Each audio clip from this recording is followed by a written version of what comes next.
เจ้าหน้าที่ของรัฐทุกคนไม่รับของขวัญของกำนันและไม่เรียกรับผลประโยชน์ทุกชนิดจากการปฏิบัติหน้าที่ทั้งในขณะก่อนและหลังการปฏิบัติหน้าที่และขอแสดงเจตนารมณ์ในการทำหน้าที่นำบุคลากรในสังกัดองค์การบริหารส่วนตำบลหินดาดให้ยึดมั่นในสถาบันหลักของประเทศอันได้แก่ชาติศาสนาพระมหากษัตริย์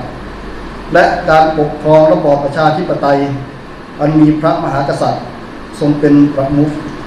ยึดมั่นคุณธรรมจริยธรรมในการประพฤติปฏิบัติตนเป็นพลเมืองดีกล้ายืนหยัดในสิ่งที่ถูกต้องคิดถึงประโยชน์ส่วนรวมมากกว่าประโยชน์ส่วนตนปฏิบัติหน้าที่ด้วยความรวดเร็วทันต่อเวลาและสถานการณ์ให้บริการประชาชนด้วยความเต็มใจสุภาพอ่อนน้อมถ่อมตนดำรงตนเป็นแบบอย่างที่ดีและการบริหารอย่างมีธรรมาภิบาลซื่อสัตย์สุจริตโปร่งใสและตรวจสอบได้โดยให้บุคลากรในสังกัดองค์การบริหารส่วนตำบลหินดาดทุกระดับปฏิบัติตนดังนี้ 1. ไม่ถามไม่ให้หรือไม่รับสินบนหรือของขวัญของกำนันทุกชนิดจากการปฏิบัติหน้าที่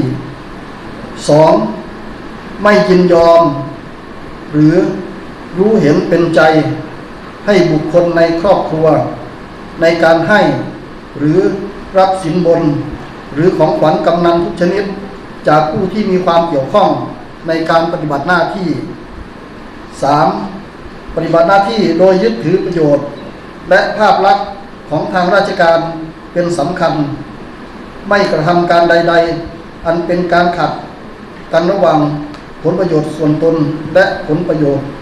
ของทางราชการ 4. ลดการให้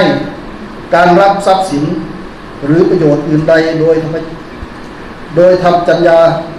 ตามหลักเกณฑ์ที่คณะกรรมการปปช.กำหนด 5. ไม่ทำไม่ทนไม่เฉยต่อพฤติกรรมการให้หรือรับสินบนหรือของขวัญของกำนันทุกชนิดจากการปฏิบัติหน้าที่ที่จะส่งผลให้เกิดการทุจริต